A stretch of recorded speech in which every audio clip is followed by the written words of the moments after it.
इस संसार के विषयों में जो गाढ़ आसक्त है, गाढ़ आसक्त जैसे विशाल दलदल में कोई फंस जाए और उसके पास कोई निकालने वाला नहीं है, वो स्वयं निकलने की जितनी चेष्टा करेगा वो धंसता चला जाएगा। ये विषयों की आसक्ति, भोगों की आसक्ति बड़ा भयावना दलदल है। इसमें जो प्रवेश कर गया एक बार, तो केवल श्री हरि ही करुणा करके गुरु रूप से आके निकाल सकते हैं, अन्यथा दूसरा कोई नहीं। क्योंकि आप जो भी करेंगे उस पंख में धंस जाएंगे। अहंकार मूल पंख है इस दलदल का। मैं यही प्रधान दलदल का क्षेत्र है। इसी से सारे विकारों का समुदाय हृदय को घेरे हुए है। संस्कृति मूल, आवागमन का मूल है ये देहाभिमान। इसी में सारे दोष रहते हैं। जब हम गुरु चरणों का आश्रय लेते तो सबसे पहला दमन इसी अहंकार का होता है, जिससे सारे दोष अपने आप नष्ट होने लगते हैं। जो घोर विषय है, बहुत ध्यान से सुनने योग्य बात है। कह रहे गाढ़ा शक्ति मता मपीह विशेष स्वत्यंत निर्वेदतो। जो घोर विषय भोगी जीव है, लाडली जी की कृपा से यदि उसे वृंदावन का आश्रय मिल जाए और वास मिल जाए, तो कहते हैं उसे वो परम पद प्राप्त होगा जो बड़ी बड़ी साधनाओं से नहीं होता।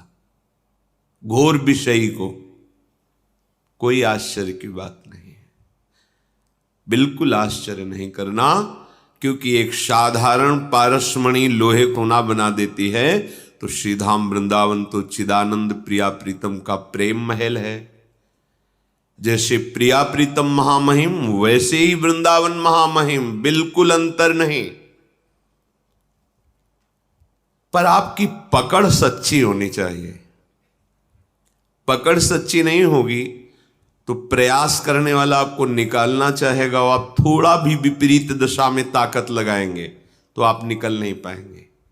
हम लोगों की हालत यही है कि हमें गुरु कृपा प्राप्त है, आराध्य देव की अहेतुकी कृपा प्राप्त है, पर हम अपने आप को विषयों की तरफ, विपरीत दिशा की तरफ घसीट रहे, निकालने में सहयोग नहीं दे रहे।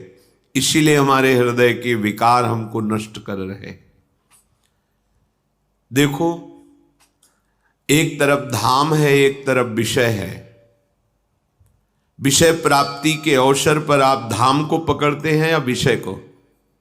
निर्णय आपके ही हृदय में कि आप महान किसको समझते हैं। एक तरफ श्यामा श्याम का स्मरण है, एक तरफ भोग सामग्रियां हैं, भोग क्रियाएं हैं। अब आप किसको पकड़ते हैं, श्यामा श्याम के स्मरण को या भोग क्रिया को? बस अपनी योग्यता हृदय में समझ लीजिए कि आप कहते जरूर हैं कि हम भक्त हैं, हम शरणागत हैं, हम उपासक हैं। किसके? बोले श्यामा श्याम के। तो एक तरफ श्यामा श्याम है, एक तरफ विषय है। आप किसकी तरफ जाते हैं? अगर विषय की तरफ तो झूठे हो तुम, कपटी हो, दंभ कर रहे हो। श्यामा श्याम को इतना लघु समझ लिया, ना धाम निष्ठा, न गुरु निष्ठा, न नाम निष्ठा, न वेश निष्ठा, न इष्ट निष्ठा। तो काहे को शरणागत हो? केवल वाणी से बोलने से बात थोड़ी बनेगी। हृदय में प्रमाणित होना चाहिए, बाहर प्रमाण की जरूरत नहीं है। आपके सामने एक तरफ संसार के भोग रखे जाएंगे और एक तरफ श्री जी। आप किधर कदम बढ़ाते हैं ये देखना है। यदि आपने वृंदावन को पकड़ लिया, एक बार आपको पकड़ना होगा, फिर वृंदावन आपको पकड़ेगा नहीं, बांध लेगा। आप जी नहीं सकते वृंदावन के बिना। देख लेना, जब हम वाराणसी से यहाँ आए तो जब ये चर्चा सुनी तो लगा कैसे पकड़ता है वृंदावन। कैसे पकड़ता है? जब महानुभाव ऐसा कहते तो मुझे समझ कि अगर हम ना चाहे तो हम कैसे वृंदावन में रह सकते हैं, कैसे पकड़ता है? कुछ दिन तो ये प्रश्न बना रहा, फिर जब वृंदावन ने पकड़ा तब समझ में आया कि अब तो जी ही नहीं सकते, वृंदावन के बिना जी ही नहीं सकते, बिल्कुल नहीं जी सकते। तब लगा कि हां, ऐसे वृंदावन पकड़ता है। घोर विषयी को, गाढ़ आसक्त भोगों में आपको चिंता नहीं करनी। यदि आपने वृंदावन का आश्रय लिया है, वृंदावन का वास स्वीकार किया है, तो पकड़ो पहले। आपको कोई भी दुख विपत्ति झंझावात, कोई भी सांसारिक राग भोग घसीट ना पावे। एक बार आप पकड़ लो, फिर वृंदावन पकड़ लेगा, माया घसीट नहीं पाएगी। घोर विषयी को भी भगवत प्राप्ति कराने में समर्थ है वृंदावन। गाढ़ा शक्ति मता मपीह विषये स्वत्यंत, माने अत्यंत आसक्त, अत्यंत आसक्त। अपने को शिकायत क्या करनी, मेरा मन नहीं लगता, भजन में मन नहीं लगता, तो तुम अपराध मत करो केवल, और पड़े रहो वृंदावन में। फिर देखो वो गति प्राप्त होगी जो योगियों के लिए भी वांछित है, जिसकी याचना योगी जन करते हैं। क्योंकि कहां पड़े हो? महारानी जी के घर में। कभी नूपुरों की झनकार करती हुई ये जुगल जोड़ी निकलेगी, देखेगी, ये हमारे दरवाजे में पड़ा है, घर में पड़ा है, निहाल कर देंगे। यहां केवल पड़े रहने से वो बात बनती है जो बड़ी बड़ी साधनाओं से नहीं बनती। आगे कह रहे हैं कि अत्यंत निर्वेदतो, बहुत वैराग्यवान है, भोगों पर दृष्टि ही नहीं जा रही है, बहुत सहनशील है, तो इससे परम पद थोड़ी प्राप्त हो जाएगा। वैराग्य का फल है ज्ञान, और ज्ञान विशुद्ध बोध, और उसका फल है प्रेम। अगर केवल वैराग्य तक ही रुक गए तो आप तपलोक को जा सकते हैं, लेकिन भगवत प्रेम प्राप्त करके प्रभु की सेवा में नित्य निरंतर अनंत प्रेमानंद का अनुभव, ये तो नहीं हो सकता। घोर विषयी को वो पद मिल जाएगा जिसने धाम का आश्रय ले लिया, प्रिया प्रीतम के चरणों का आश्रय ले लिया, और ये निर्णय कर लिया कि अब इस शरीर को इसी रज में मिला देना है। सी वृंदारण्य भूमो लुठतुमम तनुर विह्वलानंद पूरई है। यही तड़प कर प्राण छोड़ेंगे, कुछ भी हो जाए। बाहर ये जिनको वास मिल गया है, बाहर कदम नहीं, प्राण निकल जाएंगे, हम श्री जी के पास जाएंगे। जो बाहर हैं वो वृंदावन का ऐसे आश्रय लें जैसे छुट्टी मिलने पर वो नौकरी करने वाला व्यक्ति कहीं भी हो भाग के घर आता है। ऐसे वृंदावन से तुम्हारा प्रेम हो, जहां संसार व्यवहार में आपको छुट्टी मिले, एक दिन एक रात भाग कर आ गए, धाम में आए, धाम को प्रणाम किया, प्रफुल्लित मन परिक्रमा की नाम जप करते हुए सत्संग सुना, फिर अपने हृदय में वृंदावन बसाकर फिर बाहर अपने कार्य के लिए चले गए। जब कभी लाडली जो कृपा करेंगी तो वास हो जाएगा, अगर नहीं भी होगा तो आश्रय से वही फल प्राप्त होगा जो वास से प्राप्त होता है। पर पक्का आश्रय, पक्का आश्रय। 4 दिन की छुट्टी हुई, चलो ना अमुक तीर्थ चलते हैं, नहीं, अब हमारे पास तो एक ही रास्ता रह गया है, केवल वृंदावन। भाग भाग के वो वृंदावन देख रहा है, वो माँ है, वृंदाटवी माँ है, वो देख रहे, ये हम पे आश्रित है। बस वृंदावन के युगल चंद श्यामा श्याम का प्रेम निश्चित आपके हृदय में स्फुरित हो जाएगा। जीते जी अगर आपको अनुभव नहीं हुआ तो शरीर छूटने के बाद जो जहां का होता है वहीं पहुंचा दिया जाता है। आप वृंदावन के हैं, श्यामा श्याम के आश्रित हैं, आपको धाम में ही लाया जाएगा, अन्यत्र नहीं। बहुत वैराग्य है, बहुत सहनशीलता है, पर धाम से, नाम से, रूप से, लीला से वंचित हृदय है तो खास कोई बात नहीं हुई। बहुत योग का ज्ञान है आपको, बहुत अष्टांग योग की पद्धति से आप चल रहे हैं, लेकिन प्रभु के नाम में प्रीति नहीं, प्रभु के धाम में प्रीति नहीं। गोस्वामी जी कहते जोग कुजोग और ज्ञान अज्ञानु जहां नहीं राम प्रेम पर धानु। अगर प्रेम प्रकाशित नहीं हुआ तो जोग ही जोग क्या, वो ज्ञान अज्ञान ही है, वो जोग कुजोग ही है। श्रीपाद कह रहे हैं योगे समुद्योगिनाम, योगी जन जो बहुत प्रयास करके समाधि को प्राप्त होते हैं, बड़ी दुर्लभ स्थिति होती है। संप्रज्ञात समाधि, असंप्रज्ञात विचक्षणा समाधि, संकल्प युक्त समाधि और संकल्प रहित समाधि। लेकिन इन समाधियों से करोड़ों गुना बढ़कर के प्रेम समाधि होती है।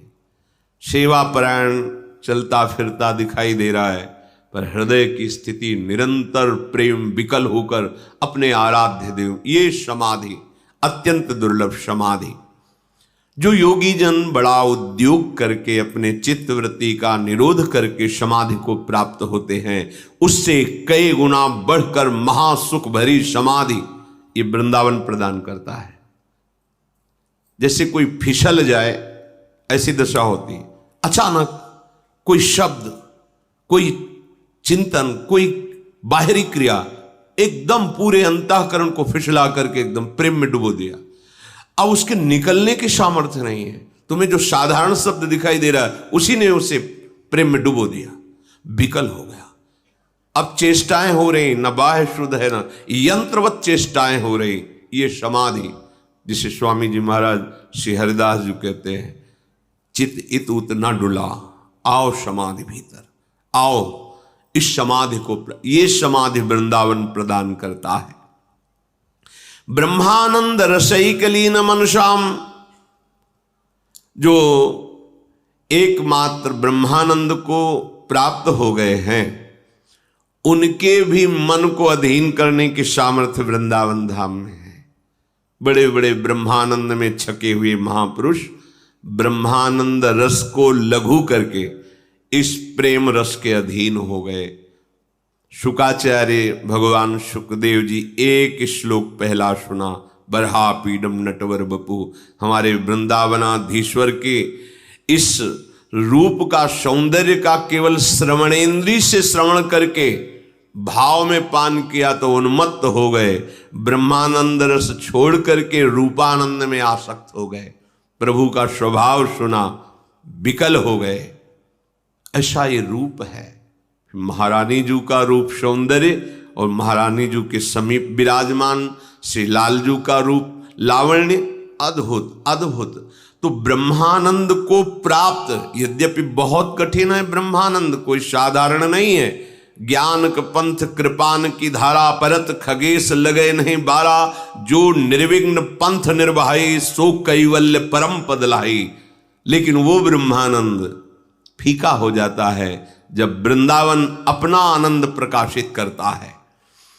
तो ब्रह्मानंद रसैकलीन मनसाम, और कोई गोविंद पादाम्बुज, श्री कृष्ण के दास्य भाव से युक्त है। पर जब वृंदावन कृपा करता है तो माधुर्य रस ऐसा प्रदान करता है कि जो सुख दास्य भाव में है उससे कई गुना बढ़ करके सुख प्रभु के माधुर्य श्रृंगार रस में है। ये श्रृंगार रस प्रदान करने वाला वृंदावन है। कैसे? द्वंद्वाविष्ट ध्येयाम च मोहनमिदं वृंदावनम स्वैर्गुणैः। कोई द्वंद्व नहीं रहने देता, चित्त को अपनी सामर्थ्य से घसीटकर, शब्द पर ध्यान दीजिए, चित्त को अपनी सामर्थ्य से घसीटकर वृंदावन समस्त ऐसे सद्गुण प्रकाशित कर देता है, ऐसी महामहिमामयी उसकी स्वभाव वृत्तियां बना देता है कि प्रिया प्रीतम उस पर रीझ जाते हैं।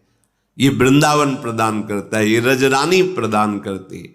बस एक ही बात का सबसे बड़ा यहां भय है, श्री वृंदावन वासिनी स्थिर चरे दोषान मम श्रावयेत, योशौ किम शतधाम छिनत्ति नहीं माम शस्त्रै रथास्त्रै स्थितै। श्रीपाद कह रहे यदि वृंदावन के किसी भी प्राणी का, चाहे वो जड़ हो या चैतन्य हो, वृक्ष लता आदि हो, पशु पक्षी आदि हो या मनुष्य हो, यदि उनका तुम अमंगल करोगे, उनकी निंदा करोगे, फिर वृंदावन आप पे कृपा नहीं करेगा। ये कई बार, हजारों बार प्रार्थना की, यहां एक ही बात वृंदावन बर्दाश्त नहीं करता। जो धामवासी जन हैं, जो रजोपसेवी जन हैं, जो नाम जापक हैं, जैसे संत रूप में हैं तो आपको दिखाई दे रहा संत हैं, पर श्वान रूप कुत्ते रूप से हैं तो आपको दिखाई नहीं दे रहे संत हैं, पर वो महान संत हैं। हरिराम व्यास जी आचार्य कोटि के महापुरुष हैं। वो कह रहे हो हुमन वृंदावन को श्वान, श्वान माने कुत्ता। क्या कभी ऐसी कृपा होगी कि मैं वृंदावन का श्वान बन जाऊं, कुत्ता बन जाऊं?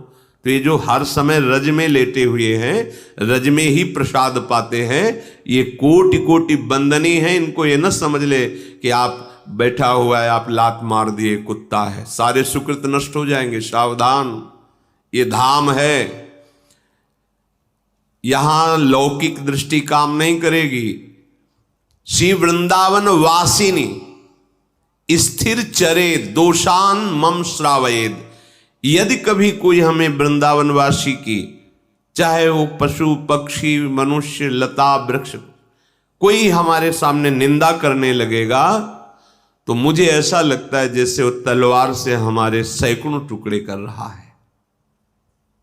अर्थात हमें वृंदावनवासी की निंदा भी नहीं सुननी, हमें दोष भी नहीं देखने, और हमें निंदा करनी भी नहीं। बस एक ही खास बात है, अगर इसे आप पकड़ लिए तो आप चिंता मत करो।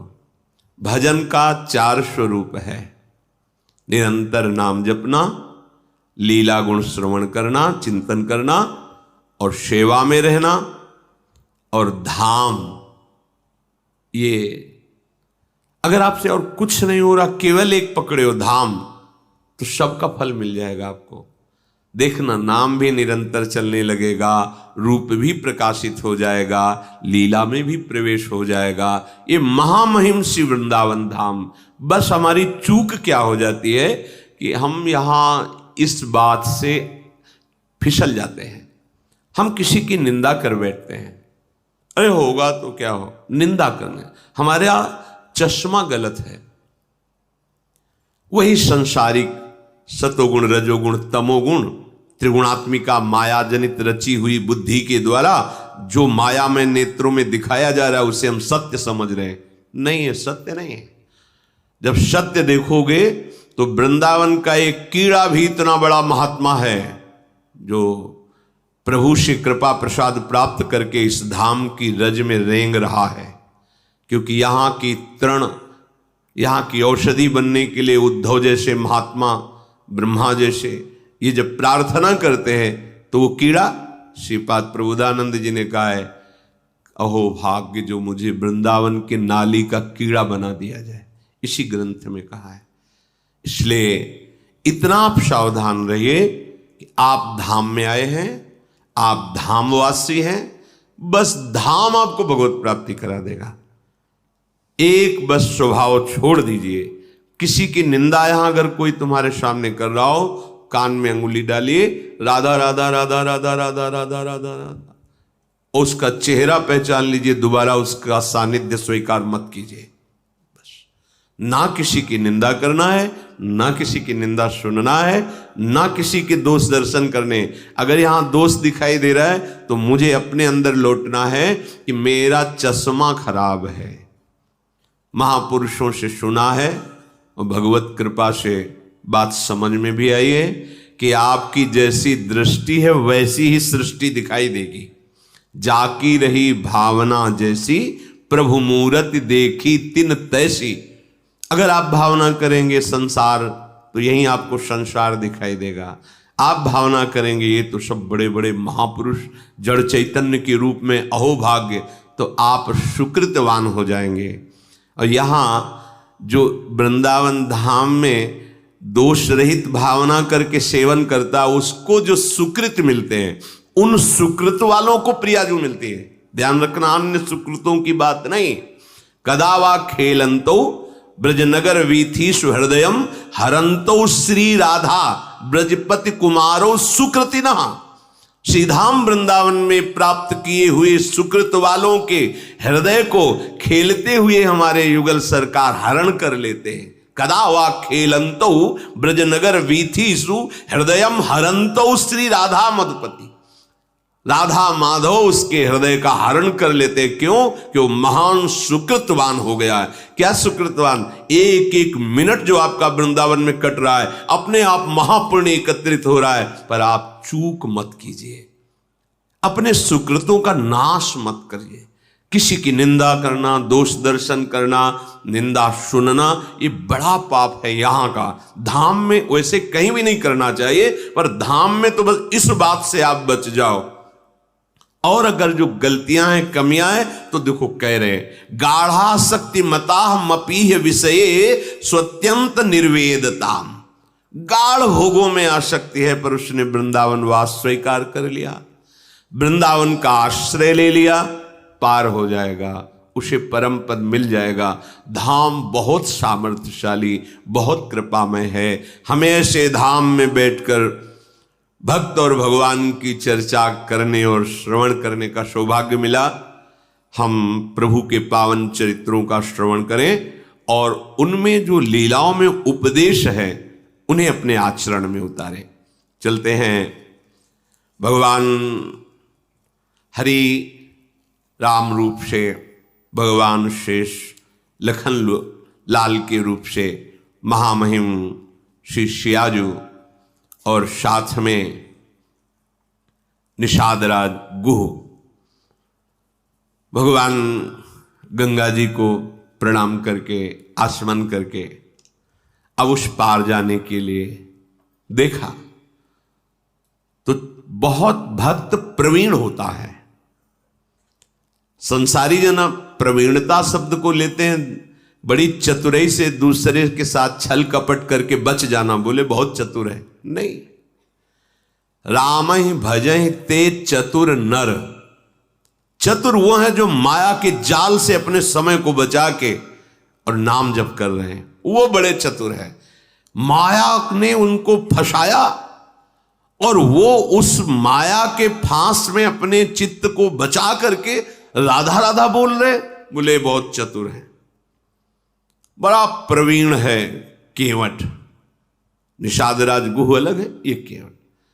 इसने देखा आज तो ब्रह्मा ने हमें कृतार्थ कर दिया, हमारे भाग्य बड़े कर दिए। और 10 हाथ दूर नाव। प्रभु मुस्कुराए, भाई पार जाना है, नाव नजदीक ले आओ। नहीं महाराज, नाव तो नजदीक नहीं लाएंगे। क्यों? तुम तो कार्य ही करते हो, इस पार से उस पार ले जाना। प्रभु हमने सुना है आपकी चरण रज में बड़ा जादू है। वो एक गौतम ऋषि की पत्नी अहिल्या जी पाषाण बनी थी, आपका चरण छू गया तो स्त्री बन गई। महाराज मुझे डर लग रहा है, एक तो वैसे ही घर में स्त्री लड़का बच्चा, इसी से हमारा परिवार चलता है। अगर मेरी नाव स्त्री बन गई तो और हम कोई व्यापार जानते नहीं, वैसे ही खर्चा पूरा नहीं हो रहा, एक और हो गई तो समस्या आ जाएगी। तरनी मुनि घरनी हुए जाई, बाट परे मोरी नाव उड़ाई। यही प्रतिपालों सब परिवारू, नहीं जानो कछ और कबारू। और कोई मैं व्यापार नौकरी आदि करता नहीं हूं, यही मेरा व्यापार है। और अगर कहीं मेरी नाव स्त्री बन गई तो समस्या बढ़ जाएगी। अगर आप पार जाना चाहते हो तो एक बार आज्ञा कीजिए, मैं आपके चरण पखारूंगा और फिर देख लूंगा कि कोई जादू ऐसा नहीं है कि स्त्री बना दे, फिर मैं अपनी नाव में बैठा लूंगा। जो प्रभु पार अवसी गा चहु, मोहि पद पदुम पखारन कहू। बातचीत में ज्यादा समय बर्बाद न किया जाए। प्रभु यदि आप पार जाना चाहते हो तो मुझे आज्ञा कीजिए, मैं आपके चरण धोऊं और आदर सहित नाव में बैठा लूं। लक्ष्मण ने देखा बड़ी बड़ी बात कर रहा है, बोले प्रभु बिना चरण धोए आपको नाव में तो आने नहीं देंगे। और लक्ष्मण जी ये आप धमकी किसी और को दीजिए, आज मेरे इतने बड़े भाग्य खुल गए हैं कि अब मुझे कुछ सुहाई नहीं दे रहा, आप मारोगे ना मेरे बड़े भाग्य। मरना क्या बड़ा भाग्य होता है? बोले जब कहीं कोई पूछेगा कि वो केवट मारा गया, किसने मारा? बोले रघुनाथ जी के प्रिय भाई लखनलाल ने। कहां मरा? गंगा में। अपराध क्या था उसका? चरण पखारना चाहता था। गवाही कौन है? साक्षात रघुनाथ जी। इससे बड़ा भाग्य हमारा क्या होगा? भरतीर मारे लखन पे, जब लग न पाए पखारी हो। जब तक चरण नहीं धो लूंगा आपको पार नहीं कर। जब केवट के ऐसे बैन सुने, वचन सुने, सुनी केवट के बैन, प्रेम लपेटे अटपटे, बिहसे करुणा ऐन, चितई जान की लखन तन। शियाजी और लखन जी की तरफ देखकर राम जी मुस्कुराए, कितना प्रवीण भक्त है। प्रेम से लपेटे हुए अटपटे वचन सुनकर प्रभु हंस पड़े।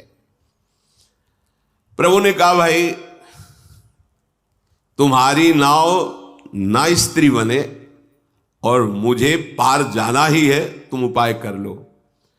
कृपा सिंधु बोले मुस्काई, सोई करु जेहि तब नाव न जाई। बेगियानु जल पाए पखारू, हो तो विलंब उतार ही पारू। कृपा समुद्र भगवान श्री राम मुस्कुरा कर बोले भैया तू वही उपाय कर जिससे तेरी नाव बच जाए। तुझे चरण ही पखारना है, जल्दी कर, चरण धो और मुझे पार उतार दे। देखो प्रभु का कृपा प्रसाद प्राप्त करके तुरंत भवसागर से पार हो जाते हैं जन। आज प्रभु निहोरा कर रहे केवट से, मुझे पार कर। जासु नाम सुमिरत एक बारा, उतरहि नर भव सिंधु अपारा। सोई कृपालु केवट ही निहोरा, जेहि जगु कीयति हूँ पगहु तिथोरा। जिनका नाम स्मरण करने से अपार भव समुद्र संसार से जीव तर जाता है, जिन्होंने 3 पग पृथ्वी मांगी और 2 में ही नाप ली, वो केवट से निहोरा कर रहे हैं गंगा पार करने के लिए। परम कृपालु प्रभु जी के वचन सुनकर गंगा जी भी अंदर ही अंदर बड़ी आनंदित हो रही कि मैं जिनकी चरण धोवन हूं, प्रभु निहोरा कर रहे मेरे से पार जाने के लिए। ओहो, साक्षात महा सामर्थ्यशाली होते हुए केवट से प्रार्थना कर रहे हैं। गंगा जी प्रभु के नख कांति को देखकर अपने प्रगट स्थान, यहीं से प्रकट हुई, बहुत प्रफुल्लित हो रही है। आज मैं धन्य हो गई, गंगा जी कह। प्रभु ने कहा शीघ्र करो ना, रुको महाराज, पहले से व्यवस्था की था। कठौता लाया, कठौती ले कि अगर बनेगा भी ना तो कठौता लड़का बनेगा, नाव खेने के काम में आएगा। केवट राम रजाय सुपावा, पानी कठवता भरी ले आवा। अति आनंद उमगी अनुरागा,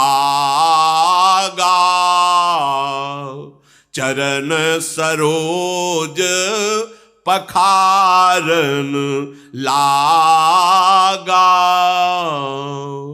बरसी सुमन सुर सकल सिहाही,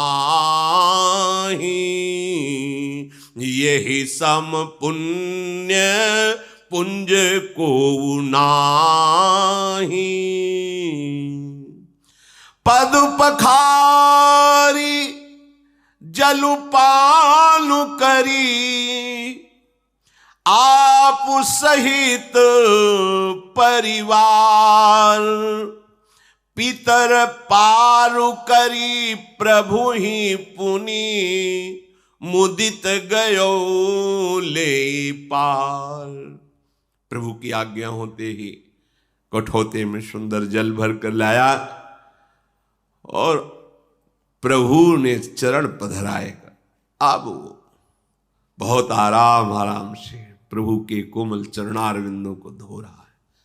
कैसी प्रेममयी दशा केवट। उसे देखकर बड़े बड़े ऋषि मुनि देवता पुष्पों की वर्षा कर रहे। धन्य भाग जो मुनियों के ध्यान में आने वाले चरणारविंदा साक्षात केवट उन्हें धो रहा है। चरण कमल धोता जा रहा है। हृदय आनंद से लबालब भरा है, रोमांच हो रहा है। प्रभु ने कहा शीघ्र करो। उसको तो सुध ही भूल जाती, चरण पकड़ करके फिर धोता। प्रभु ने कहा जल्दी करो, मुझे पार जाना है। अपने वस्त्र से फिर प्रभु के चरण पोंछे। अहो भाग्य। फिर जो चरणोदक है पान किया।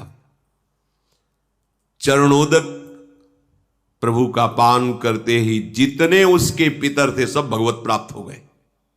पितर लोक में जितने पितर थे सब भगवत प्राप्त हो गए। जो उसका पूरा परिवार था उसका भगवत प्राप्ति निश्चित, जैसे पास बन गया हो। पद पखारी जलपान करी, तो आप सहित परिवार और पितर पारो। आप पूरा परिवार पितर सब भगवत धाम के वासी, सब परम पद के अधिकारी। इसीलिए ये नहीं सोचना चाहिए कि हमारे परिवार का क्या होगा। यदि आप भगवत भजन करते धर्म से चलते हैं तो पूरी जिम्मेवारी लोक परलोक की प्रभु स्वयं योगक्षेमम वहाम्यहम् प्रणत कुटुंब पाल रघुराई। भगवान अपने भजन करने वाले के परिवार का भी महामंगल कर देते हैं, उसका भी पालन करते। देखो प्रभु के चरण धोए, चरणामृत पान किया, तो आप सहित परिवार पितर पार करी। प्रभु को बाद में पार कर रहा है गंगा जी से। पहले प्रभु ने उसका उद्धार, उसके परिवार का, परम पद का, और पितरों का जो वो सब भगवत प्राप्त, परम पद प्राप्त। प्रभु को गंगा पार के बार बार मुख माधुरी देखते हुए नौका चला रहा है। जब पार हुए तो लखनलाल जी, शियाजू, रामजू उतर करके गंगा जी की रेती में खड़े हुए। केवट की तो दशा इस समय बार बार हाथ जोड़ता है, मुखारविंद की तरफ देखता है, साष्टांग दंडवत होता है, फिर खड़ा होता है, फिर देखता है, फिर साष्टांग दंडवत। भगवान को ऐसा लगा कि शायद कुछ उतराई नहीं दी है, इसलिए ज्यादा दंडवत हो रही क्या। सब कुछ जैसा प्रभु को लग रहा है कि देना चाहिए उतराई। प्रभु सकुच यही कछु नहीं देना, इसको तो कुछ दिया नहीं। देखो हमारे प्रभु का स्वभाव देखो, सब कुछ दे दिया पर क्या सकुच है, इसको कुछ दिया नहीं। इसीलिए इनके समान केवल यही है। उसको परम पद, उसके परिवार को परम पद, उसके पितरों को परम पद, देवता ऋषि मुनि केवट की प्रशंसा करके पुष्प बरसा रहे, जगत बंदनी बना दिया। और प्रभु को सकुच क्या है? प्रभु इस सकुच यही नहीं कछु, इसको तो अभी कुछ दिया नहीं है। तो पिय ही की सिय जान निहारी, मणि मुदरी मन मुदित उतारी, कहे वो कृपालु ले ही उतराई, केवट चरण गहे अकुलाई। नाथ आजू मैं काह न पावा, मिटे दोष दुख दारिद दावा। बहुत काल में किन्ह मंजूरी, आजू दीन विधि बनी भली पूरी। अब कछु नाथ न चाहिए मोरे, दीन दयाल अनुग्रह तोरे। प्रभु के हृदय की बात जानने वाली सियाजू ने अपनी अंगूठी उतारी जो मणि जटित थी, कहा प्रभु दे दीजिए। प्रभु से अंगूठी के लेकर कहा ये उतराई ले लो। विकल हो के चरणों में, प्रभु अब कुछ नहीं चाहिए, आपने जो दिया है। बहुत जन्म जन्म से मेहनत करता रहा, जन्म जन्म न जाने किस योनि में गया, क्या क्या कर्म किए। नाथ आज हमें पूरी मंजूरी मिल गई।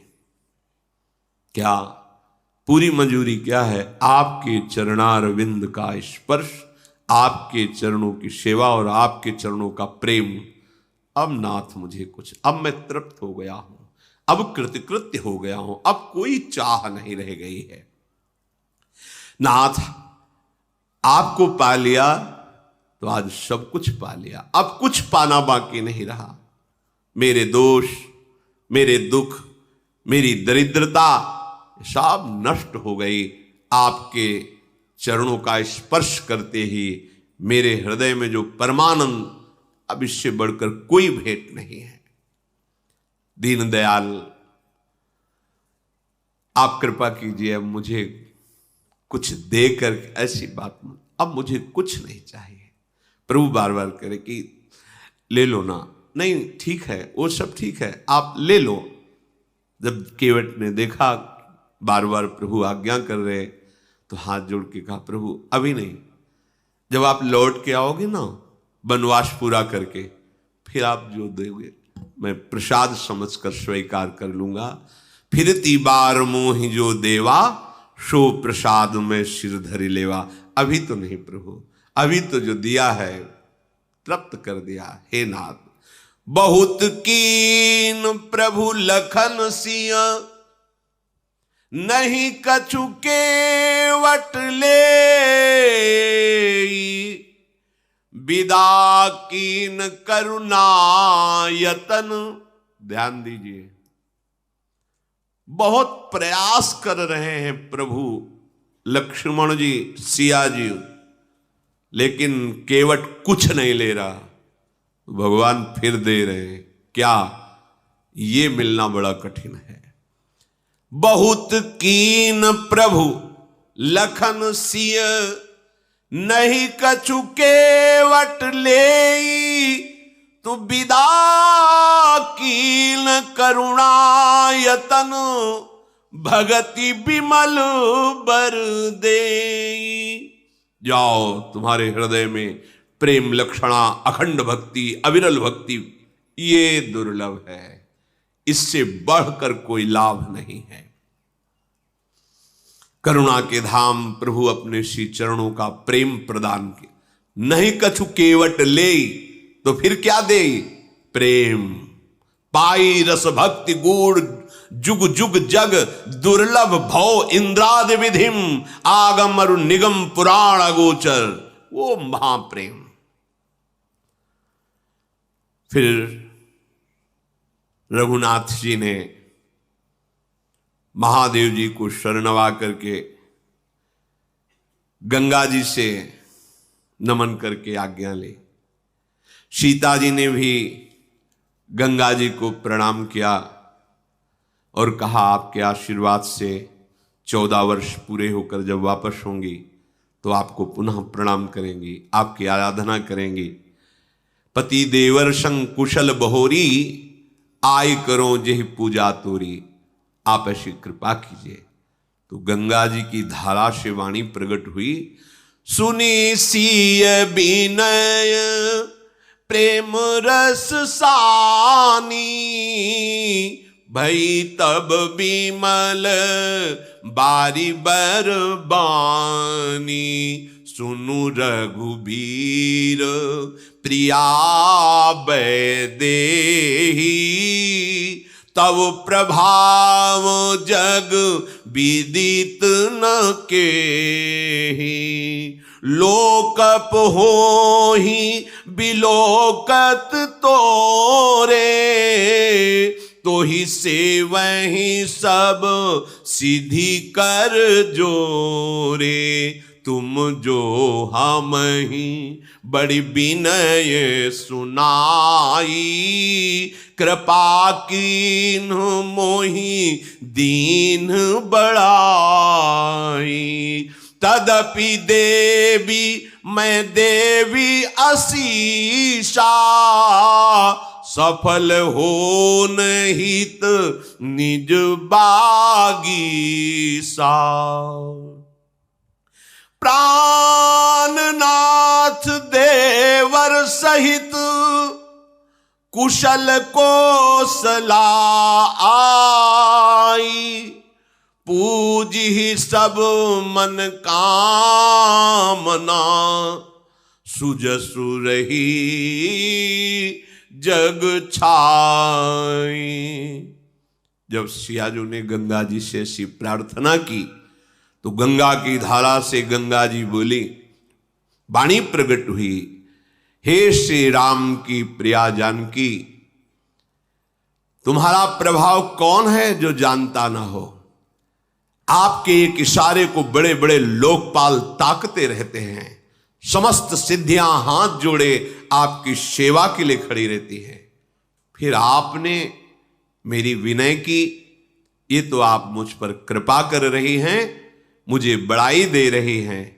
पर हे देवी, मैं आज अपनी वाणी को सफल करने के लिए आपको आशीर्वाद देती हूं। प्राणनाथ भगवान श्री राम, देवर श्री लखनलाल और आप सकुशल अयोध्यापुरी लौटेंगी, तुम्हारी संपूर्ण मनोकामनाएं पूर्ण होंगी और तुम्हारा सुंदर यश जगत भर में छा जाएगा। मंगल के मूल गंगा जी के वचन सुन करके, गंगा जी को अनुकूल देखकर सीता जी बहुत आनंदित हुई। प्रभु श्री रघुनाथ जी ने निषादराज गुह से कहा, भैया आपकी सेवा बहुत हुई, पिताजी ने हमें जो वनवास का आदेश किया है, आप साथ मत चलिए, आप वापस जाइए। निषादराज गुह का तो मुख सूख गया, हृदय में भारी जलन हुई, चरणों में गिर पड़ा और कहा, प्रभु मेरी विनय सुनिए, कुछ दिन आपके साथ रह लूं। आपको पता नहीं है कौन मार्ग कहां कैसे, मुझे पता है। मैं आपको मार्ग दिखाऊंगा, जहां आप रुकेंगे सुंदर पर्णकुटी की रचना करूंगा। और प्रभु कंदमूल फलों की मुझे पहचान है, मैं लाके आपकी सेवा में। प्रभु मैं अभी तो नहीं जा सकता, अगर अभी आप कहेंगे तो जीवित रहना असंभव है। प्रभु ने निषादराज गुह की ओर देखा कि प्रेम विकल है। प्रभु ने कहा तो ठीक है, चलो कुछ दिन हमारे साथ चल। बड़ा प्रसन्न हुआ, एक क्षण भी भगवान का साथ मिल गया, धन्य अहो भाग्य हो गया। फिर सेवा, फिर कई दिन सानिध्य और फिर निरंतर सानिध्य। तो ये उपासना निरंतर सानिध्य प्रदान करती है। छिन छिन बिहरत संग, छिन छिन निरखत प्रेम भरी, छिन जस कहत अभंग, यह जो कृपा हरिवंश की। प्रियालाल प्रतिपल साथ रहते हैं, कभी बिछुड़ना नहीं, आनंद ही आनंद। ये सब बिछुड़ने वाला देश है, शरीर बिछुड़ेगा, प्रिय मित्र बिछुड़ेगा, सब सगे संबंधी बिछुड़े, आप अकेले होगे। अगर उपासना परिपक्व कर लो तो प्रियालाल के समीप अनंत काल तक के लिए, जहां प्रलय की पवन का भी प्रवेश नहीं, दिव्य चिदानंद वृंदावन। प्रभु श्री राम महादेव जी को नमस्कार करके निषाद राज लखन जी और शियाजू के सहित आगे बढ़े। उस दिन सुंदर एक पेड़ के नीचे निवास हुआ। सखा गुह ने सुंदर विश्राम की व्यवस्था की। वही विश्राम की व्यवस्था, कुछ घास लगा के ऊपर कोमल पत्ते बिछाना। फिर प्रातःकालीन प्रभु ने दिनचर्या की, आगे बढ़े तो तीर्थराज प्रयाग के दर्शन हुए, दूर से दिखाई दिया। ये बड़ा महामहिम राजा है तीर्थराज प्रयाग। प्रयागराज का मंत्री है सत्य। प्रयागराज की प्यारी स्त्री है श्रद्धा। और बेणी माधव जी हितकारी मित्र हैं। धर्म अर्थ काम मोक्ष से प्रयागराज का भंडार भरा रहता है। जो चाहिए वो प्रदान करने में समर्थ है। धर्म अर्थ काम मोक्ष। और वो पुण्य प्रांत, वो सुंदर राजा का राज्य है प्रयागराज। संगम प्रयाग क्षेत्र ही दुर्गम मजबूत सुंदर किला है। वहां प्रवेश पाने वालों में पाप शत्रु प्रहार नहीं कर सकता। संपूर्ण तीर्थ प्रयाग राजा की सेना है, जो पाप की सेना कुचल डालने में समर्थ है। गंगा यमुना सरस्वती का संगम ये प्रयाग राजा का सिंहासन है। अक्षयवट सिंहासन के ऊपर लगा हुआ छत्र है। यमुना जी और गंगा जी की तरंगे मानो श्याम और श्वेत चंवर है, जिनको देखकर दुख दरिद्रता का नाश हो जाता है। प्रयागराज का सेवन करने से सारे मनोरथ पूर्ण होते हैं। वेद पुराण शास्त्र बंदीजन की तरह तीर्थराज प्रयाग का यश गाते रहते हैं। प्रभु श्री राम ने दर्शन करा। देखो लक्ष्मण सियाजू, ये तीर्थराज प्रयाग है। श्रीमुख से सियाजू लक्ष्मण जी सखागुह को तीर्थराज प्रयाग के विषय में प्रभु बता रहे हैं। फिर त्रिवेणी जी में आकर के दर्शन किया। समस्त मंगलों को प्रदान करने वाली त्रिवेणी जी हैं। फिर स्नान किया, भगवान महादेव जी की पूजा की। स्नान पूजा आदि से निवृत्त होकर के समीप में ही भरद्वाज ऋषि का आश्रम है। प्रभु वहां गए। मुनि को जे भी शिष्यों से पता चला प्रभु श्री राम पधार रहे, आश्रम से बाहर निकले, देखा राम सिया लखन पधार रहे।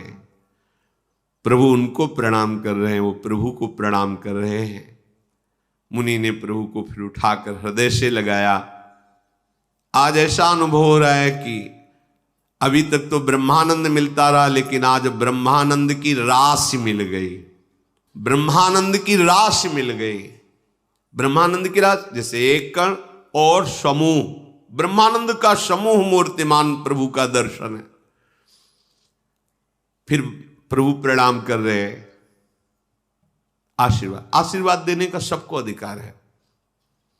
ये नहीं कि बड़े हैं तो हम आशीर्वाद। हमारे यहां श्री लाडली जी को, लालजू को, आचार्य को, गुरुजनों को आशीर्वाद दिया गया। ये प्रेम की सामर्थ्य देखो। देखो आचार्य हैं हमारे, परम गुरु हैं, पर चिरजीवो तारानंदन, चिरंजीवी हो आचार्य को। लाडली जो थारो अविचल रहो जो, यह जोरी अविचल वृंदावन, चिरंजीवी जोरी, चिरजीवो भूतल यह जोरी, आशीष दे। प्रेम में सामर्थ्य होती है। सामर्थ्य ये केवल प्रेम में है, नहीं तो हम इनको आशीर्वाद क्या दें। हम तो इनके चरण आश्रित हैं। हाँ, उन्हीं के चरण आश्रय के बल से उनको आशीर्वाद देते। ऐसा ही भरद्वाज जी ने किया। प्रभु प्रणाम मुद्रा में दीन आशीष मुनि सबुर अति आनंद वस जानी, लोचन गोचर सुकृत फल मनोहु किए विधियान। प्रभु को आशीर्वाद देते हुए मन में ऐसे प्रफुल्लित हो रहे, और आज लगा कि हमारी साधना तपस्या सुकृतों का सारा फल मूर्तिमान होकर सियाराम जी के रूप में सामने विराजमान है। परस्पर कुशल प्रश्न हुए, फिर आसन दिया, प्रेम सहित प्रभु का पूजन किया। प्रभु विराजमान है। अच्छे अच्छे अमृत के समान कंदमूल फल पहले ही ब्रह्मचारी जन ले आए, वो प्रभु को अर्पित किए। प्रभु ने उन फल को सखा जो निषाद राजगुह उनको दिया। फिर सिया लक्ष्मण सहित प्रभु स्वयं फल पाए और बहुत सुख का अनुभव कर रहे हैं। हाथ जोड़े हुए भरद्वाज जी कहते, आजो सुफल तप तीरथ त्यागू, आजो सुफल जप जोग विरागू। आज मेरा तपस्या, तीर्थ स्नान, त्याग, जप, योग, वैराग्य आज सफल हो गया। क्यों? क्योंकि आपका साक्षात्कार हुआ। सब साधना का फल क्या है? प्रभु का साक्षात्कार हो जाना। लाभ अवधि सुख अवधि न दूजी, तुम्हारे दरस आस सब पूजी। इससे बड़ा कोई लाभ नहीं, इससे बड़ा कोई सुख नहीं। क्या? अपने नेत्र प्रभु को देख पाए एक बार। यह संभव नहीं है। ये मलिनता ऐसा अंदर कमजोरी पैदा कर, हम कहां प्रभु को देख पाएंगे? नहीं नहीं, हम कोई और जाति के नहीं हैं, हम कोई और किसी के नहीं हैं, प्रभु कोई और नहीं है, वही अपने हैं, वही अपने, उन्हीं का अंश हो। अपने से मिलने में क्या परेशानी? आपने प्रभु को अपना नहीं माना, व्यक्ति वस्तु स्थान को अपना माना है, इसलिए आपको लगता है कहां भगवान, कैसे भगवान मिलेंगे। हम आपको सच्ची बात कहते, प्रभु को प्राप्त करने जैसा सरल कार्य कोई नहीं है, क्योंकि वो है, हमारे है। बस कठिन कार्य है संसार के संबंध को त्यागना। प्रभु का मिलना कठिन नहीं है। पहले ऐसा लगता था कि भगवत प्राप्ति बहुत कठिन, और फिर श्री जी की कृपा से ये बात समझ में आई कि भोगों का त्याग करना, संसार के राग का त्याग करना कठिन है, भगवत प्राप्ति कठिन नहीं है। इसीलिए कठिन शब्द लगा देते हैं कि इधर हम छोड़ नहीं पाते, उनको अपना नहीं कह पाते। अगर उनको अपनापन दे दीजिए तो आपको खुद बताना नहीं पड़ेगा, वो आपके मानस पटल पर, आपके हृदय सिंहासन पर खेलते नजर आएंगे। वो हैं, यही हैं, अभी हैं, इसी समय हैं। पर हमारी चाह नहीं है, हमारा कोई अपना है, हमारा कोई बल है, कोई और आस है, कहीं और विश्वास है। इसलिए हृदय में बैठे हुए भी मुनि की तरह शांत हैं। नहीं, अभी लीला बिहारी की लीला प्रकाशित हो जाए, यदि उनके सिवा कोई आपके जीवन का अस्तित्व ना हो। जब तक कर्म वचन मन से छल छोड़कर मनुष्य आपका दास नहीं हो जाता, तब तक करोड़ों उपाय करे वो आपको नहीं देख पाएगा। वो स्वप्न में भी ये सुख प्राप्त नहीं कर पाएगा। कर्म वचन मन छाड़ी छलू, जब लगी जनू न तुम्हार, तब लगी सुख सपन्यों नहीं, किए कोटि उपचार। करोड़ों उपाय कर लो, यदि भजन नहीं करते, धर्म से नहीं चलते, भगवान का आश्रय नहीं लिए, तो सुखी नहीं हो सकते। देख लेना, जब मन वचन कर्म से एकमात्र प्रभु को अपना स्वामी मान लिया जाता है, अपना जीवन जीवन नाथ के हाथ समर्पित कर दिया जाता है, इतना काफी भगवत प्राप्ति के लिए। पर इतना ही नहीं कर पाते। मन किसी को दिए हैं, वचन किसी को दिए हैं, तन अहंकार ऐसा जाल बुने हुए हैं अहमता ममता का कि वो लगता है भगवान कोई दूसरे हैं। भगवान कृपा करे तो हम जो जो अपना माने हैं वो सब सजा रहे और सुख मिलता रहे। भ्रम बड़ा विचित्र बैठ गया, जो अपने वो पराये लग रहे हैं, जो है ही नहीं वो अपने लग रहे हैं, है ही नहीं। तुम्हें लग रहा होगा तुम अपनी पत्नी को जानते हो कौन है, या तुम अपने पति को जानते हो, अपने पुत्र को जानते हो कौन है, कुछ पता नहीं, बस माने हो मेरा पुत्र। आपने पांच भौतिक शरीर का परिचय प्राप्त किया कि उस महान सामर्थ्यशाली भगवद अंश का परिचय प्राप्त किया, दोनों को नहीं जानते हो। अगर जानते होते तो भ्रम नष्ट हो जाता। बे अनजाने में अपना माने हुए हो, और जानो या ना जानो, मानो या ना मानो, प्रभु तो तुम्हारे थे, हैं, रहेंगे। बस ये बात समझ में आ जाए तो निहाल हो जाओ, क्योंकि वही सबके हृदय में बैठे तुम्हें प्यार कर रहे हैं, पत्नी के रूप में, पति के रूप में, पुत्र के रूप में। जब उनसे तुम विमुख होकर व्यवहार करते हो तो वही तुम्हें जलाते हैं। तुम्हारे विपरीत आचरणों का फल तुम्हें क्लेश देता है, अशांति देता है।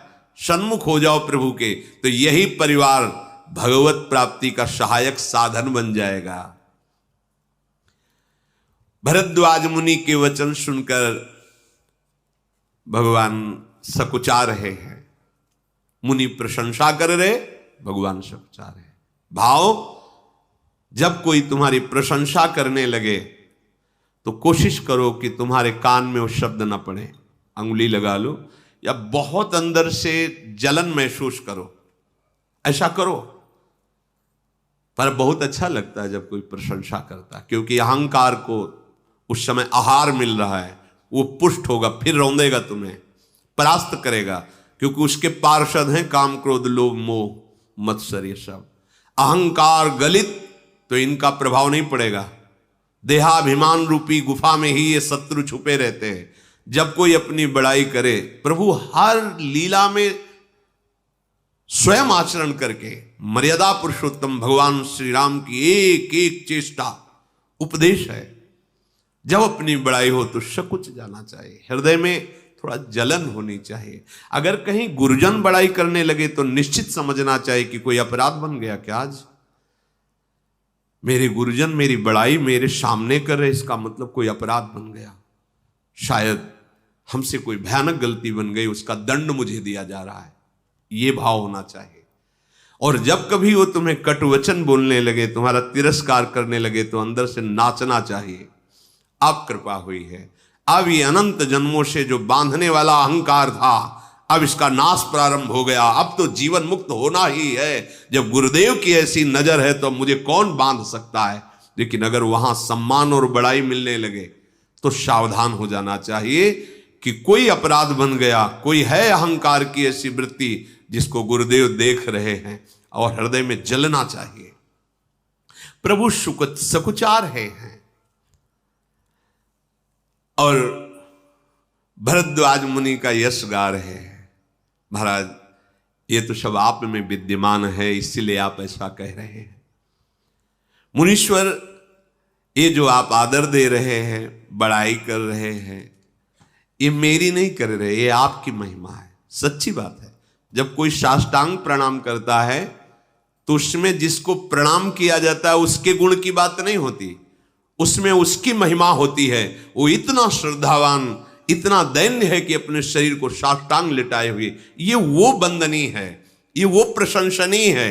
लेकिन अगर अहम हो तो उल्टा दिखाई देता है कि मेरे में कोई गुण है इसलिए साष्टांग नहीं, उसमें वो सद्गुण विराजमान है, दैन्यता और नमन, इसलिए वो वंदनीय है, वो प्रशंसनीय है। प्रभु ठीक ऐसा ही कह रहे हैं भरद्वाज जी से। आपने जो वचन, आपने जो आदर सत्कार, ये आपकी महिमा है, ये आपका ऐसा महान हृदय है प्रभु। भरद्वाज जी प्रभु के प्रति नमन करते हैं। प्रभु भरद्वाज के मुनि रघुबीर परस्पर नवहि, बचन अगोचर सुख अनुभवहि।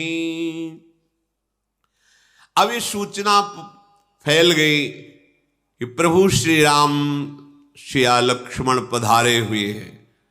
सब बड़े बड़े ब्रह्मचारी, तपस्वी, मुनि, सिद्ध, उदासीन, सब संत महात्मा दौड़ दौड़ करके भरद्वाज ऋषि के आश्रम में आते हैं। प्रभु सबको खड़े होकर के प्रणाम करते हैं, कुशल प्रश्न करते हैं, और प्रभु कहते हैं कि हमें बड़ा सुख मिला, विराजिए। सब प्रभु के दर्शन करके निहाल हो रहे, सब प्रभु को आशीर्वाद दे रहे। प्रभु के सौंदर्य को देख देख कर ऋषि मुनि अपना साधन सफल मान रहे हैं, और यही साधन की सफलता है। प्रभु भर नेत्र देखने को मिल जाए, जीते जी एक बार उनको देख ले, ऐसी चाह पैदा करो आप। प्रभु दूर नहीं है, चाह की जरूरत है। प्रभु ने वही रात में निवास किया, प्रातःकाल पुनः प्रयागराज में स्नान किया, फिर प्रसन्नता के साथ भरद्वाज मुनि को सिर नवाकर शियाजू, लखनजू और सेवक गुह के साथ चले। चलते समय प्रभु बड़े प्रेम से भरद्वाज मुनि से कहा, नाथ किस मार्ग से जाए? मुनि ने हंसकर कहा कि आप जिस मार्ग में चरण रखेंगे वही सुमार्ग हो जाएगा। प्रभु आपके लिए क्या मार्ग बताए? फिर भी शिष्यों को बुलाया, प्रभु के साथ जाना है। सुनते ही 50 शिष्य आ गए, हाथ जोड़कर खड़े हुए, जिनका अपार प्रेम भगवान श्री राम के दर्शन से ही प्रकट हुआ है। मुनि ने उनमें से चुनकर 4 ब्रह्मचारियों को साथ दिया, जिन्होंने बहुत जन्म भजन किया, उनको सौभाग्य मिला।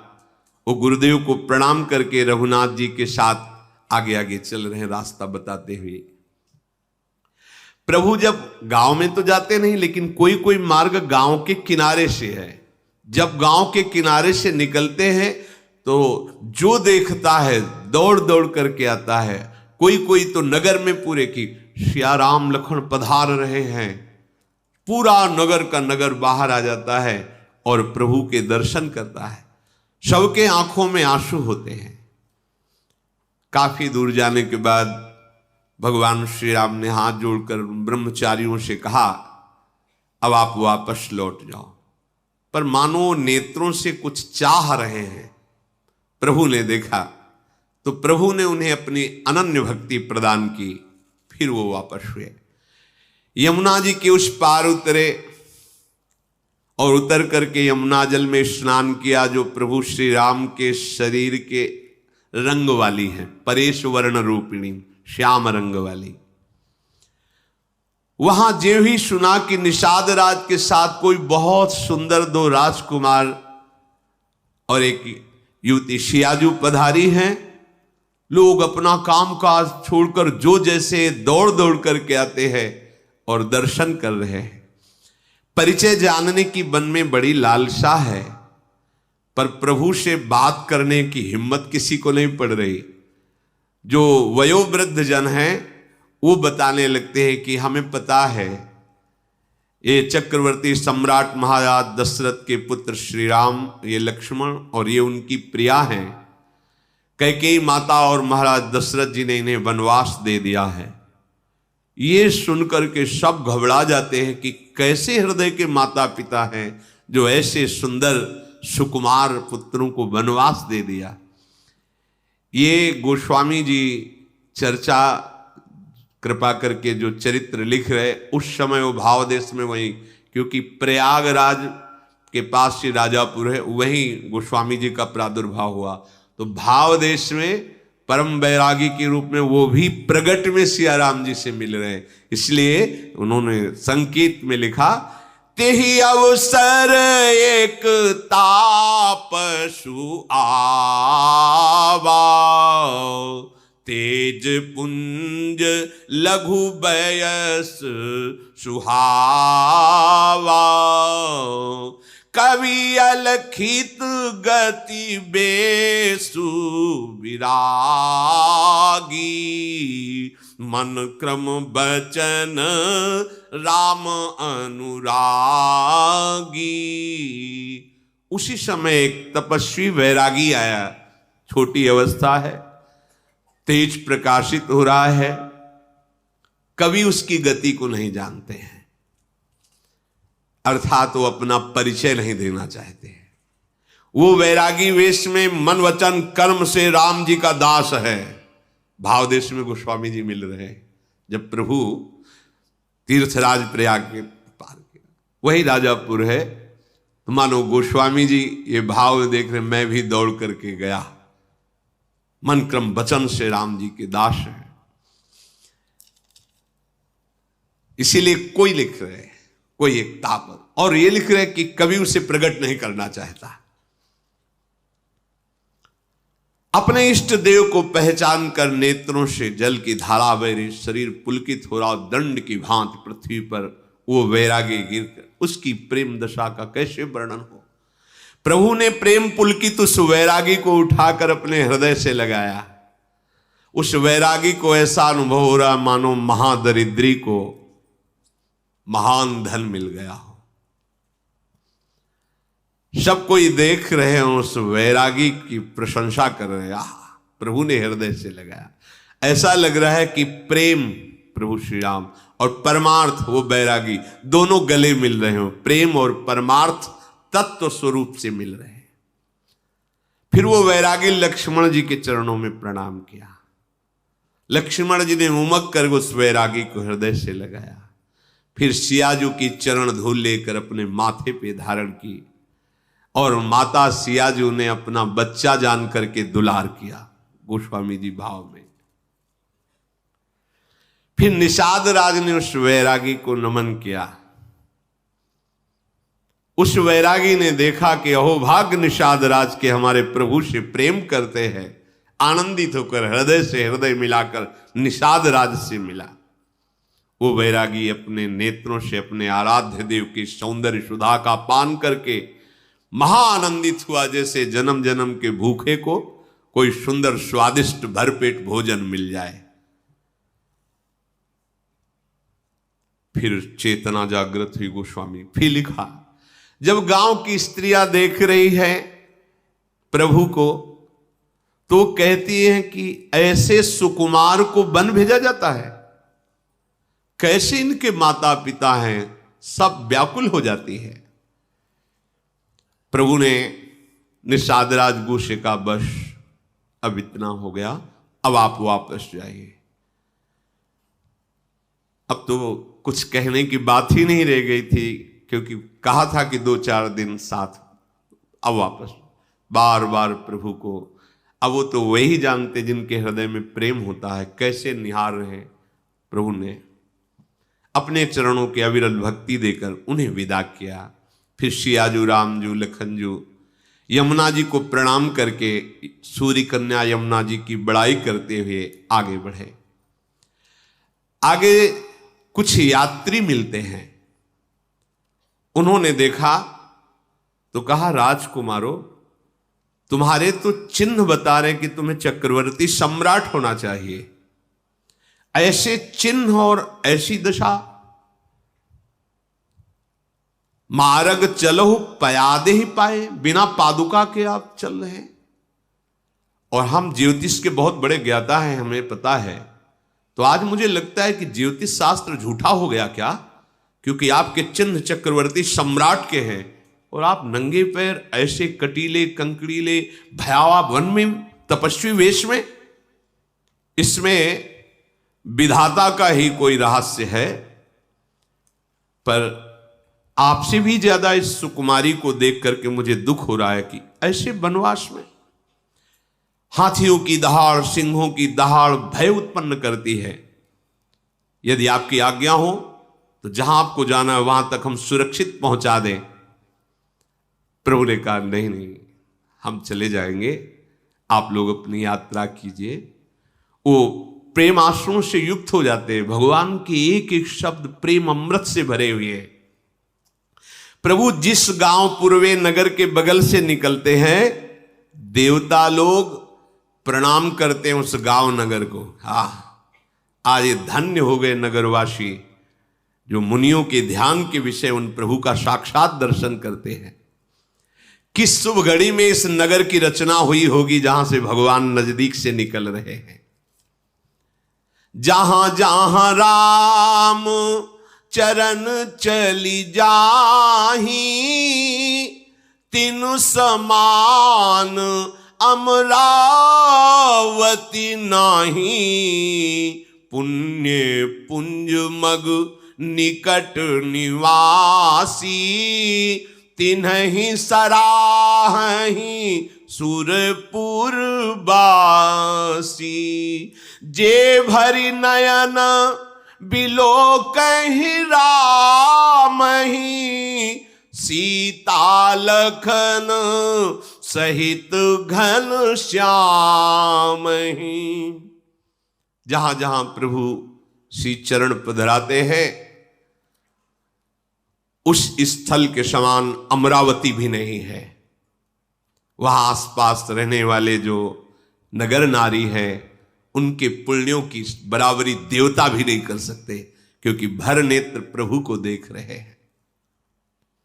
प्रभु जिस सरोवर का जल आचमन करते हैं, प्रभु जिस नदी में अवगाहन करते हैं, ऋषि मुनि देवता सब उसकी बड़ाई करते हैं। प्रभु जिस वृक्ष के नीचे विराजमान हो जाते हैं, कल्प वृक्ष उसकी बड़ाई करता है। जो रजकण प्रभु के श्री चरणों से युक्त हो गए, महामहिम होकर भूमि अपने भाग्य सराती है। प्रभु जैसे जैसे आगे बढ़ते हैं तो धूप न लगे ऐसे बादल छाया करते हुए जा रहे हैं। देवता आगे ही आगे फूल बरसाते जिसमें प्रभु के श्री चरणों में कोई कंकड़ आदि न चुभ जाए। सुंदर वन की शोभा पशु पक्षियों को दिखाते हुए प्रभु जा रहे। देखो शियाजू, वो हिरण मंडली, वो मोर मंडली। ऐसे जब किसी गांव के आगे जो गांव पड़ता है तो पहले ही पीछे गांव वाले वहां दौड़ के चले जाते, बता देते श्री राम जी आ रहे हैं, चलो सब दर्शन करने। बड़े बूढ़े स्त्री बालक सब दौड़कर बाहर निकल आते हैं। राम लखन सिया जी के रूप को देखकर सब ऐसे हो जाते जैसे चित्र में लिखे हुए, प्रेमानंद में मगन है, शरीर पुलकित है। उनकी दशा वर्णन नहीं की जा सकती, मानो कोई गरीब आदमी चिंतामणि का ढेर पा गया हो। एक दूसरे को पुकारते हैं, अरे भाग के आ, नेत्रों का लाभ ले, कार्य तो फिर हो जाएगा। कोई प्रभु के श्री अनुराग में भर गया, उनके साथ साथ चल रहे। प्रभु समझाते आप अपने नगर में रहिए। कोई उनके नेत्रों की छवि हृदय में पहुंचने पर ऐसा समाधिस्थ है कि आंख ही नहीं खोल पा रहा है। किसी का शरीर शिथिल, किसी की मन वाणी शरीर एक साथ सब। जब प्रभु ने उस नगर के वासियों को इतना प्रेम विवश देखा, कुछ लोग दौड़ करके आगे गए, कहा प्रभु ये वट वृक्ष है, थोड़ी देर बैठ जाओ, हमारे अहोभाग्य। प्रभु ने कहा ठीक है। तो तत्काल ग्राम के लोग नरम नरम घास ला करके ऐसे बिछा देते, प्रभु बैठ जाते हैं। वो लोग घड़े में भरकर पानी लाते हैं। प्रभु यदि थोड़ा भी आप पी लेंगे तो हमें बड़ा सुख होगा। प्रभु उनकी भाव की रक्षा के लिए उनके घड़े से जल पीते हैं। शियाजू लखन रामजू विराजमान हैं। जो ग्रामीण स्त्रियां हैं वो शियाजू की तरफ देखती हैं और पूछना चाहती, पर हिम्मत नहीं पड़ रही। ऐसा सौंदर्य, ऐसा तेज प्रभु है साक्षात। करोड़ों कामदेव मोहित हो जाए ऐसे प्रभु श्री राम। करोड़ों बिजलियों की कांति सियाजू की, लक्ष्मण की गोरे तक अद्भुत शोभा। जटा मुकुट शीसनी सुभग, उरभुज नयन विशाल। शरद परब विदु बदन बर, लसत स्वेद कन जाल। जटा का मुकुट है, विशाल वक्षा स्थल, विशाल भुजाएं, विशाल नेत्र, खिला हुआ चंद्रमा की तरह मुख कांति। चलने के कारण छोटी छोटी भाल पर पसीने की बूंदें, मनोहर जोड़ी। जो देखता है अहो भाग्य। प्रेम के प्यासे गांव के सब लोग घेर लेते हैं प्रभु को। गांव की जो स्त्रियां हैं धीरे धीरे नजदीक जाती है सियाजू के। पांव लगी, गांव की चरण छुई, पांव लगी। गांव में ऐसी भाषा, पांव लगी मतलब आपके चरण छूते। सियाजी सकुचा जाती है, वो सब जाके पांव लगी सियाजू से कहती है। हम कुछ कहना चाहती पर डर लगता है, पूछे आपसे। सियाजू ने कहा हाँ पूछो। ये दोनों राजकुमार कौन है आपके? आप इनकी कौन है? ये कौन है? अब शियाजू कैसे उत्तर दे? ये दोनों राजकुमार इतने सुंदर हैं कि आज तक हमने सुंदरता ही नहीं देखी ऐसी। एक श्याम, एक गौरवन, किशोर अवस्था, इनके शरद कमल के समान खिले हुए नेत्र। बता सकते हो कि आपके कौन हैं? कोटि मनोज लजाव निहारे, सुमुखी कहू को आही तुम्हारे। यदि पूछने में मुझे डर लगता है, पर मन में बड़ी उत्सुकता है, पूछे बिना रहा नहीं जा सकता। आप बताइए कि ये जो करोड़ों कामदेव की सौंदर्यता का मर्दन करने, ये आपके कौन लगते हैं? ये कौन है? सियाजू मुस्कुराई और परिचय बता रहे। ये जो गौरवर्ण वाले हैं ना, फिर रुक जाती है। ये जो गौरवर्ण वाले हैं, ये हमारे देवर हैं। और वो जो उनके पास बैठे हैं ना, बहुरी बदन विधु अंचल ढाकी, पियतन चितई भौह करी बाकी, खंजन मंजू तिरी छे नयननी, निज पति कहे वो तिन्हि सिय शयननी। ये गौरवर्ण वाले किशोर मेरे देवर हैं। और तिरछी चितवन से मंद मुस्कान, वो जो सांवरे है ना, आगे की बात कही नहीं, नेत्र से बताया कि जो सांवरे है ना मेरे पति हैं। ये बात सुनते ही गांव की जो स्त्रियां बार बार चरणों में पड़ रही, फूली नहीं समा रही, कह रही तुम्हारे पति कितने सुंदर हैं। गांव की सब सियाजू को बहुत अच्छा लग रहा है, भोला भाला स्वरूप गांव का, और गांव के लोग बातें, और गांव की जो स्त्रियां बातें कर रही। वो कहती है वैसे तो हमारी सामर्थ्य नहीं कि हम आपको आशीर्वाद दे सकें, पर अगर कुछ भी सुकृत हैं हमारे, तो हे विधाता, जब तक भगवान शेष के फण पर ये भूमि रहे, तब तक सियाजू तुम्हारा सुहाग अमर रहे, ऐसा अचल रहे, तुम सदा सौभाग्यवती हो। गांव की स्त्रियां ऐसे, यद्यपि हम आशीर्वाद देने लायक नहीं हैं, पर अगर हमारे सुकृत हैं तो उनका फल ये हो कि जब तक भगवान शेष के फण पर भूमि विराजमान, सियाजू आपका सुहाग अखंड रहे। भगवान शिव पार्वती की जैसी जोड़ी आपकी सदैव अविचल रहे। आपसे प्रार्थना है कि जब आप इस रास्ते से लौटे, एक बार हमें नेत्रों का और लाभ दें। हम सब आपकी दासी हैं, इंतजार करेंगे आपका। गांव की ऐसे सियाजी से बात कर रहे हैं। भगवान श्री राम ने इशारा किया, लखनलाल और सियाजू चल पड़े। गांव के लोग पीछे लग जाते, जिस गांव से निकलते प्रभु फिर उनको सम्मान कर प्रेम बाणी से वापस करते हैं। सबका आनंद से लुट जाता है, जैसे सांप की मणि चली जाए तो फड़फड़ाने लगता है। फिर धैर्य धारण करते हैं। अच्छा, प्रभु लौटेंगे तब दर्शन हो जाएंगे। लक्ष्मण जी, जानकी जी, रघुनाथ जी आगे बढ़े। समस्त स्त्री पुरुष वापस लौट आए।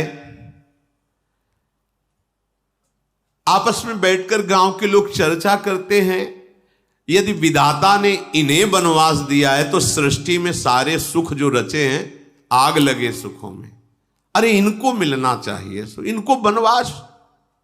अगर ये नंगे पैर ये बिचरहि मग बिनु पद त्राना, तो रचे बाद विधि वाहन नाना। ब्रह्मा ने एक से एक वाहनों की रचना की, ये नंगे पैर वन में घूमते तो धिक्कार है उन वाहनों को, उन सुखों को। जब ये कुश की साथरी पर भूमि पर सोते हैं तो क्यों रचना की विधाता ने सुंदर सैयाओं की। इनको जब पेड़ के नीचे निवास करना लिखा है तो महल किन के लिए बनाए गए हैं, ये सुंदर अत्यंत सुकुमार मुनियों के वस्त्र वल्कल धारण किए, तो विधाता ने भांति भांति के वस्त्र गहने क्यों रचना रची।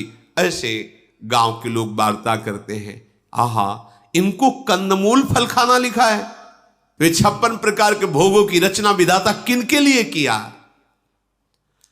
हमारे कानों, नेत्रों और मन के द्वारा अनुभव आने वाली विधाता की करनी सब उल्टा नजर आ रही है।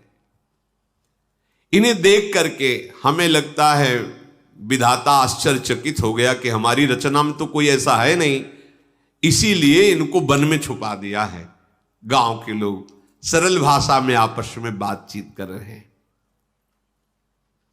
प्रभु श्री राम के चरण जहां पढ़ते हैं, जानकी जी बहुत ध्यान रखती है कि प्रभु के चरण चिन्हों के ऊपर चरण न पड़े, और जहां सियाराम के चरण चिन्ह पड़ रहे हैं उनको दाहिने करके लक्ष्मण जी चल रहे हैं कि उनके चरण चिन्हों पर चरण न पड़े। बड़ा प्रेममय भाव। श्री राम लखन सियाजू प्रेम में डूबे हुए, क्योंकि ऋषि महात्माओं के सबके दर्शन होते चले जा रहे हैं। पथिक रूप प्रभु के सामने चाहे पशु हो चाहे पक्षी हो, सबका चित्त चुरा रहे हैं। कोई ऐसा नहीं हुआ जिसने प्रभु को देखा और पुनः उसका जन्म हो। जन्म मृत्यु संसार से भटकने वाले भवसागर में अब उनको नहीं डूबना पड़ेगा जिन्होंने एक बार प्रभु को देखा। अजहू जासुर सपने हूं काऊ, बसहु लखनु सिय रामो बटाऊ। राम धाम पथ पाई सोई, जो पथ पाऊं कबहू मुनि कोई। यदि एक बार भी स्वप्न में सियाराम लक्ष्मण का साक्षात्कार हो जाए तो कह रहे हो परम धाम को प्राप्त कर लेता। फिर साक्षात दर्शन। प्रभु ने देखा कि सियाजू के भाल पर श्रम बिंदु हैं, थक गई हैं, तो एक बहुत बड़ा वृक्ष देखा, समीप में सुंदर सरोवर जो शीतल और मृदु जल। प्रभु रात्रि है इस वृक्ष के नीचे विश्राम कर रहे हैं। फिर शिष्य चर्चा आगे। श्री राधा वल्लभ लाल की।